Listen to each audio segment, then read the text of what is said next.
Sometimes, exploring means discovering a place maybe a bit more than just another roadside attraction.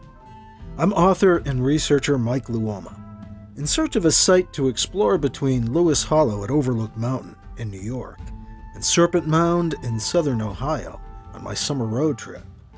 I came across Bilger's Rocks in Grampian, Pennsylvania, a couple of hours northeast of Pittsburgh in Clearfield County. Billed as Pennsylvania's best rock outcropping. Oh, really?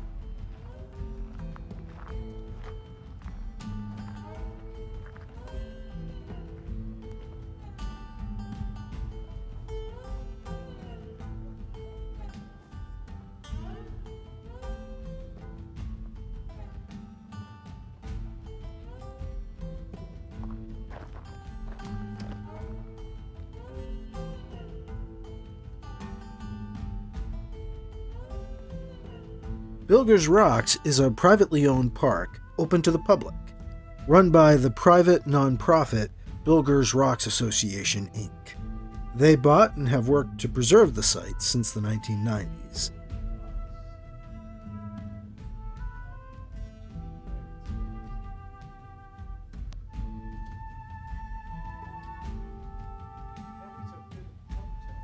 Geologists call it a rock city, a boulder garden. These are megalithic sandstone formations, huge stones piled on top of each other.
There are also many niches, shelters, caves, slot caves and crevices, hideaways and tunnels. Climbing is encouraged.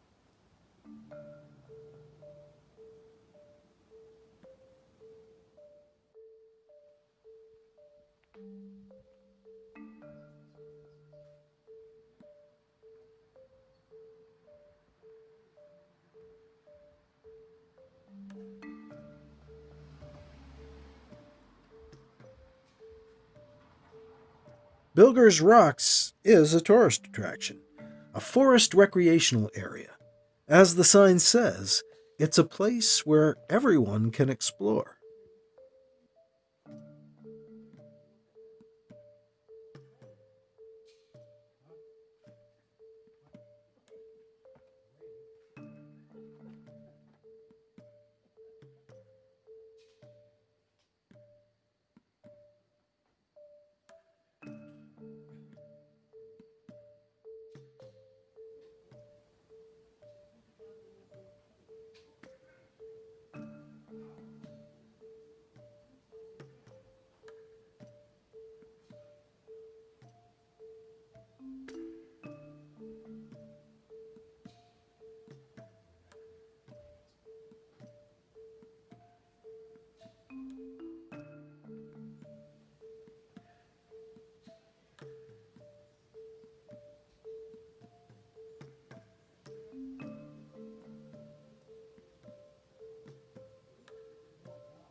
The sign also says it's over 300 million years old, and these huge sandstone boulders are said to be part of a 300 million years long gradual mountain slide of mammoth stones.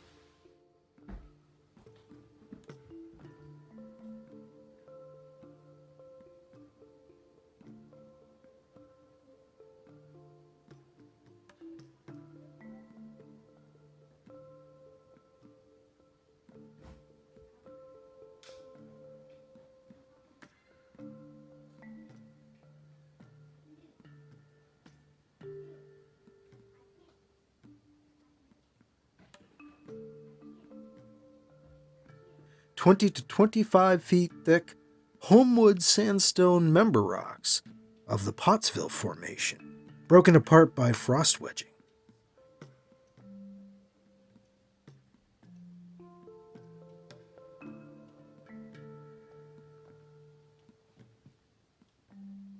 Constructed by the natural rock and roll of mountain boulders gradually separating and drifting down the Bloom Township hillside," is how one account by Holly Schock, online at the Pennsylvania Center for the Book, put it.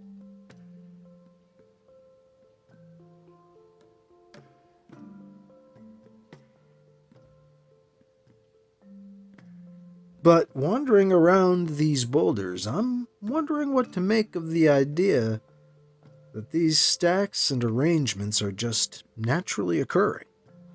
And thinking that in New England, we'd be told glaciers stacked these stones. But glaciers didn't reach this far south.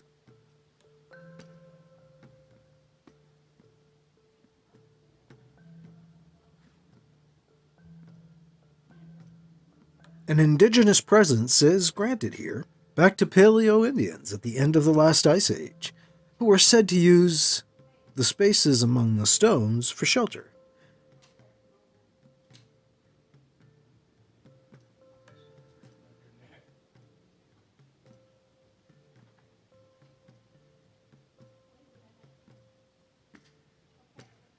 But what if indigenous peoples did more than that?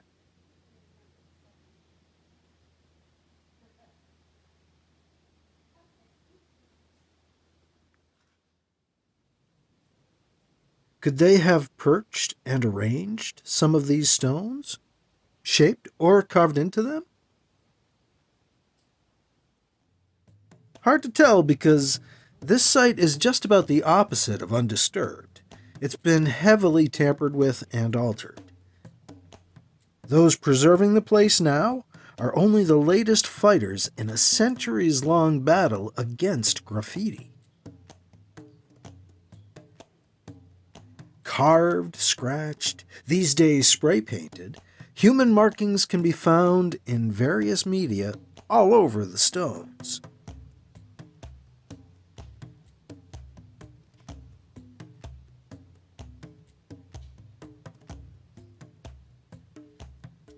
Including the most elaborate. "The World is Looking to Us," 1921, JWL. Chiseled in, complete with a globe of the Western Hemisphere.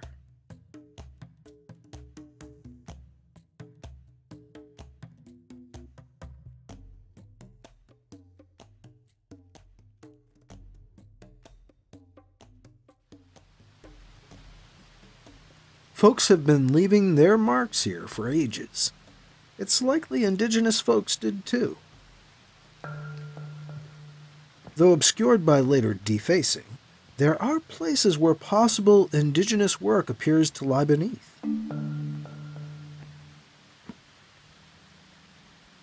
Flowing with and incorporating the lines of the stones.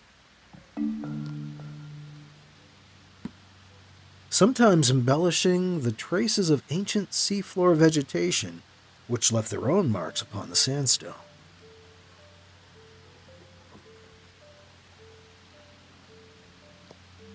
Many boulders appear worked, even shaped.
On close inspection, many of the groupings of stones seemed planned and piled up, as opposed to occurring naturally, where boulders drifted down a hillside.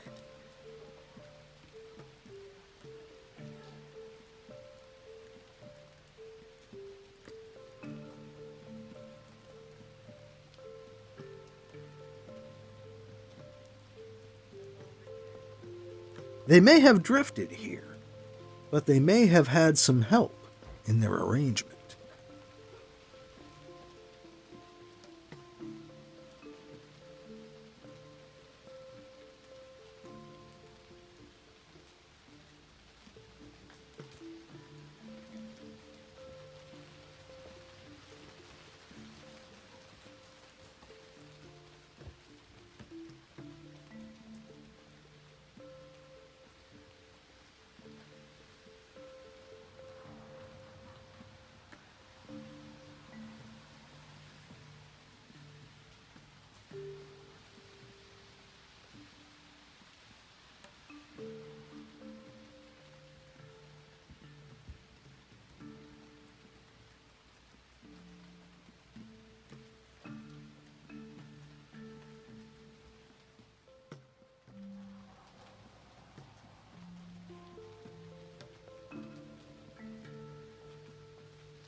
Did Native Americans work with stone?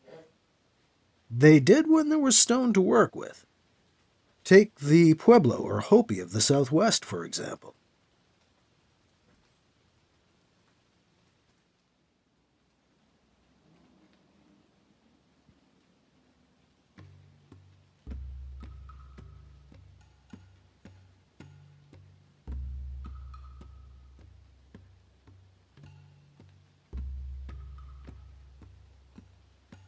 Archaeologists once assumed that, unlike indigenous people the rest of the world over, Native Americans in the Northeast never built with stone.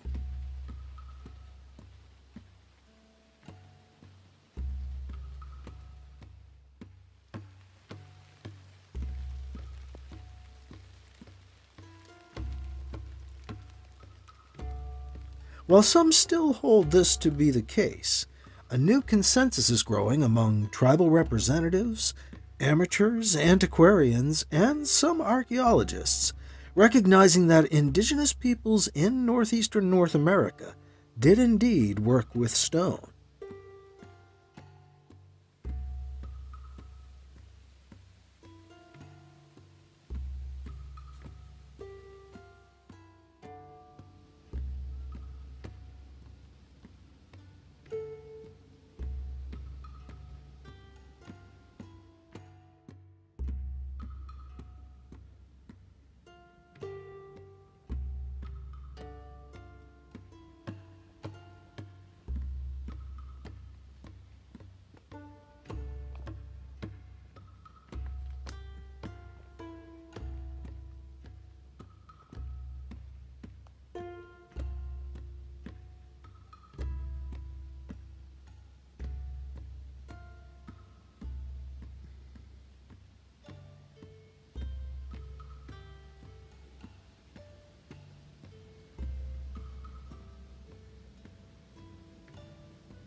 In fact, some old stonework assumed to be colonial is now thought to be much, much older, of indigenous origin, and potentially part of ancient, sacred, ceremonial stone landscapes.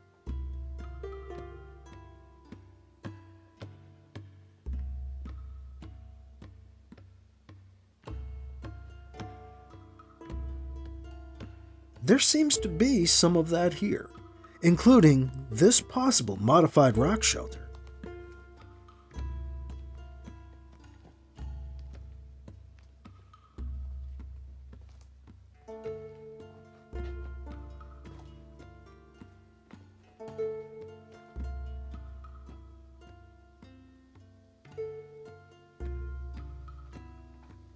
James Mavor and Byron Dix's groundbreaking 1989 book Manitou helped begin this shift in opinion, making a strong case for indigenous stonework in northeastern North America. Their focus was on New England. More recent work has expanded the area under consideration up and down the eastern seaboard, as detailed by archaeologist Curtis Hoffman in his 2018 study, Stone Prayers. Hoffman included Pennsylvania in his book, though the sites covered were further east.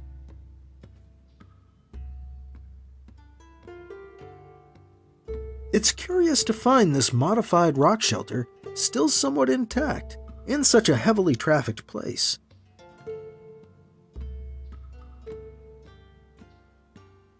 Maybe it's because the added stones help make the inside of this cave, open on two sides, a bit more sheltered.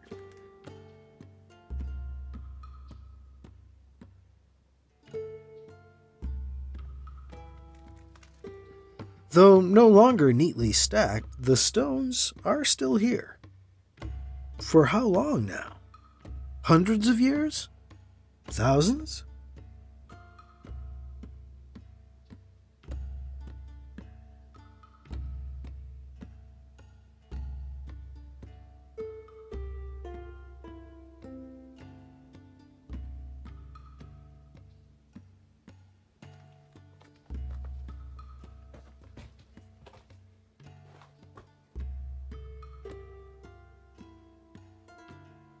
And how much more of all we see around us here is the work of their hands?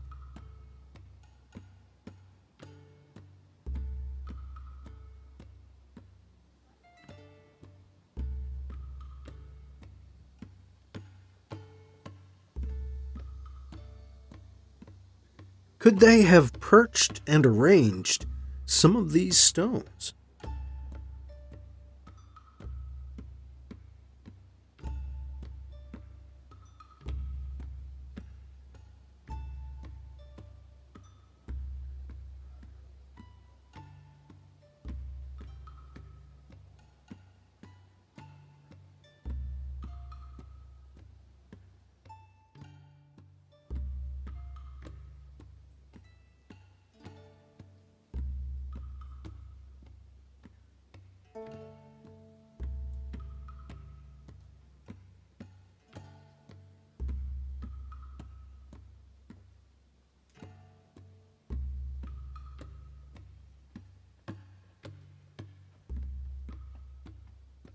To my eyes, too much here seems repeated, even planned, to be simply coincidence.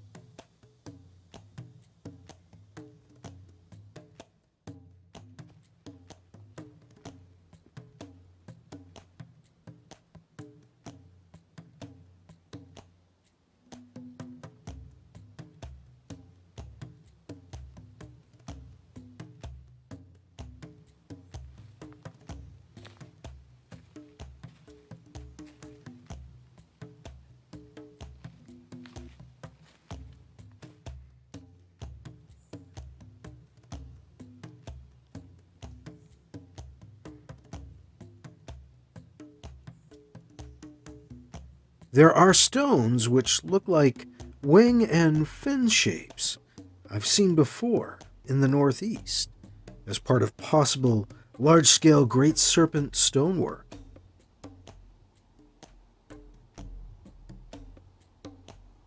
And there's more.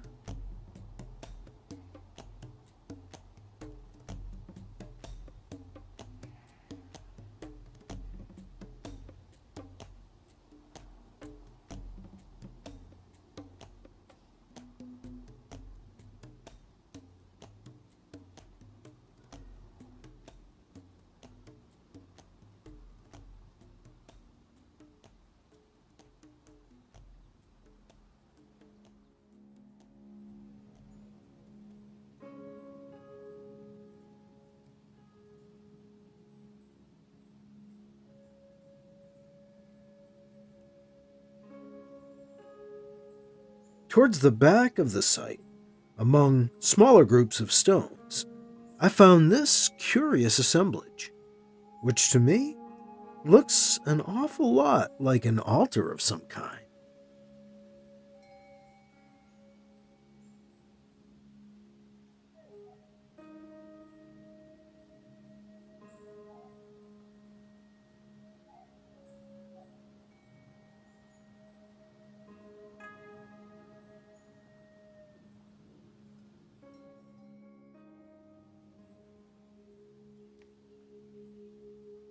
I began calling it the turtle altar in my mind.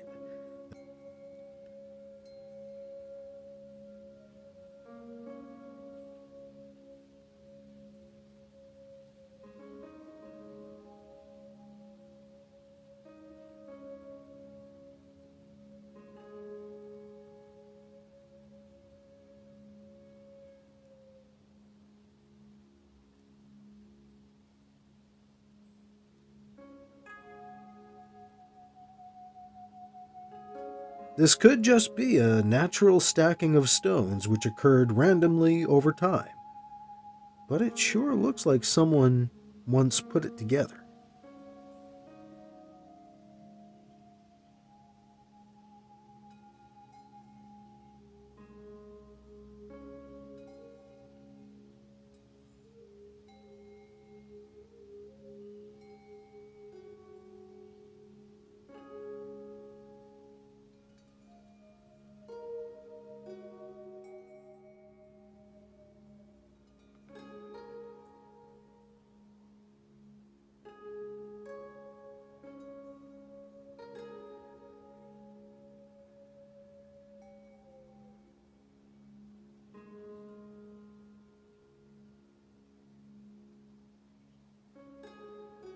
Could nature be given too much credit?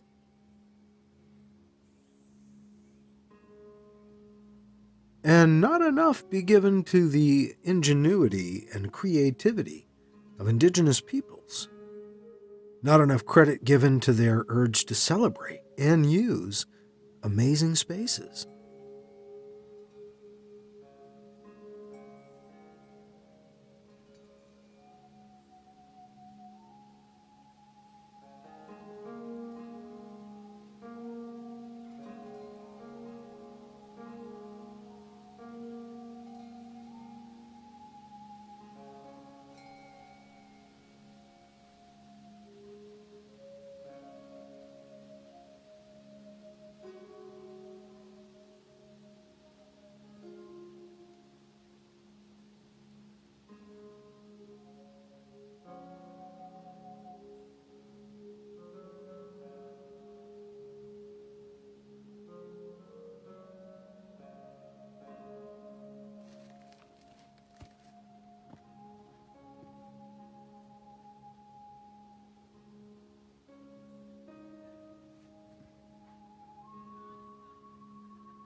are we biased against believing Indigenous Americans did anything?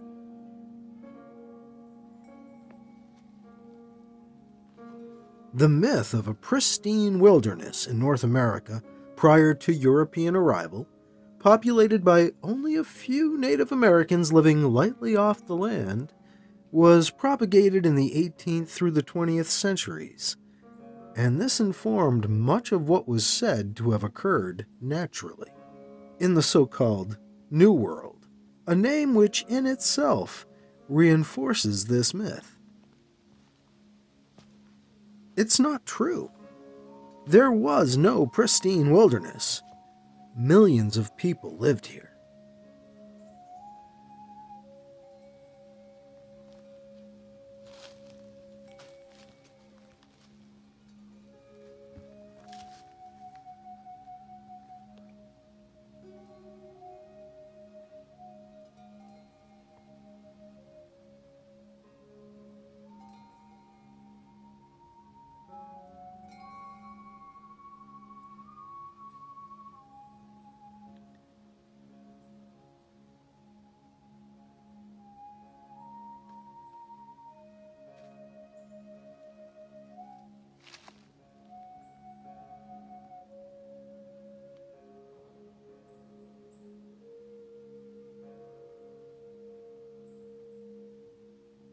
As historian Scott Wiedensaw points out in his 2012 history, The First Frontier, there was no wilderness, at least not in the sense of land unoccupied and unaltered by humans.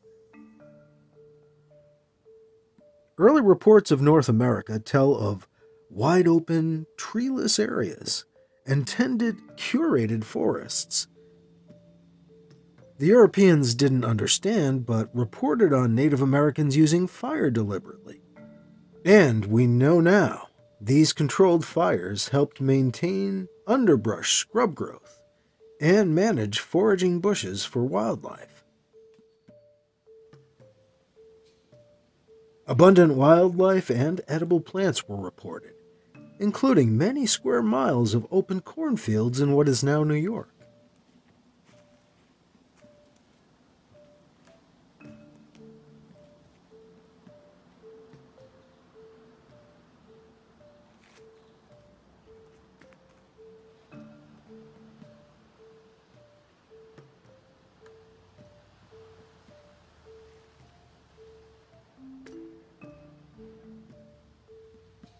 And far from being trackless, this land was crisscrossed by trails, footpaths linking every part of the continent.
There were millions of people here for over 10,000 years. There was no wilderness.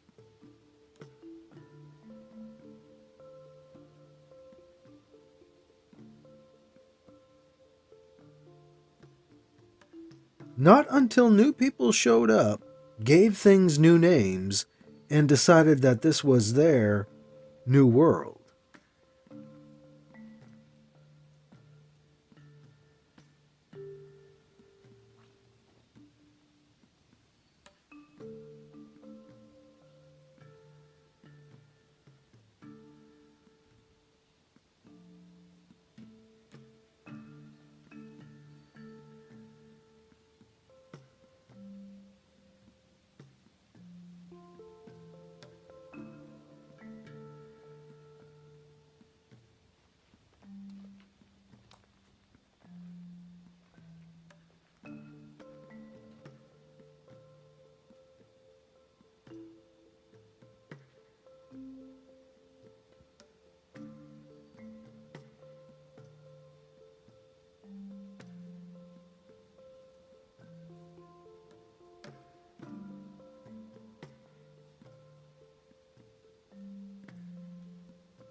Bilger's Rocks is named for Jacob Bilger, the German immigrant who first settled here.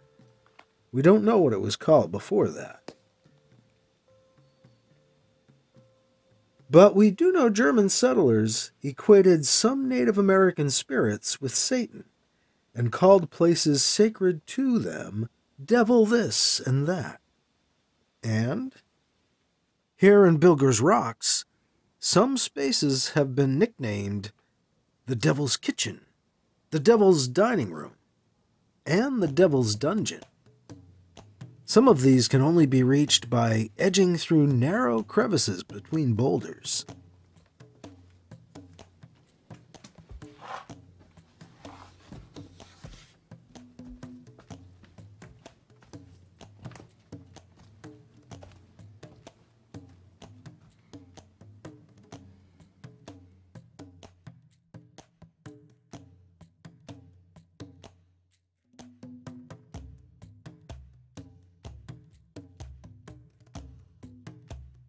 These devilish names, and the modified rock shelter, add to the possibility these rocks were once part of a ceremonial stone landscape used by Native Americans.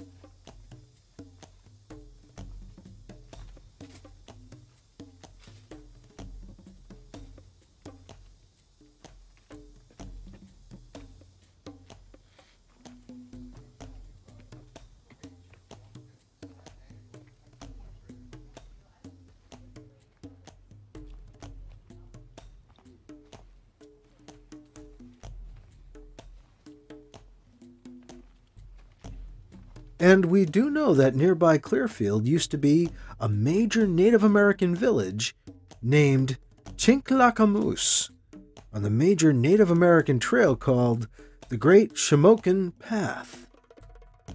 It turns out, on its way west out of Chinklakamoose, the Great Shamokin Path ran right past Bilger's Rocks, turning west a short time after.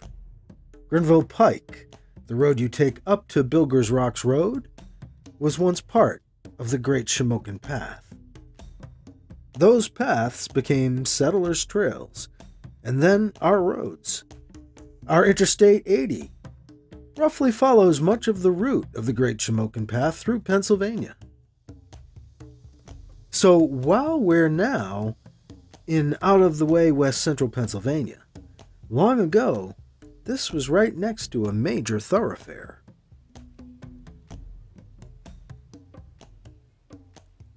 Once we know about the proximity to the path, the heavy traffic here makes a bit more sense.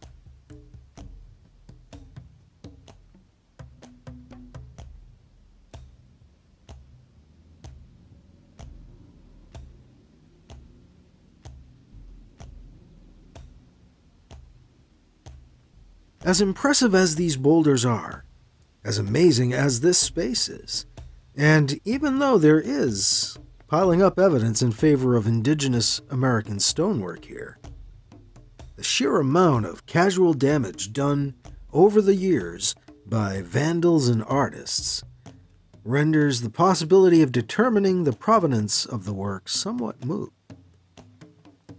All the same, I'm glad to have found Bilger's Rocks on my way from Lewis Hollow to Serpent Mound, and I wondered, after discovering the Native American trail the Great Shamokin Path ran past here, if perhaps indigenous folks in the distant past hadn't perhaps followed the same route.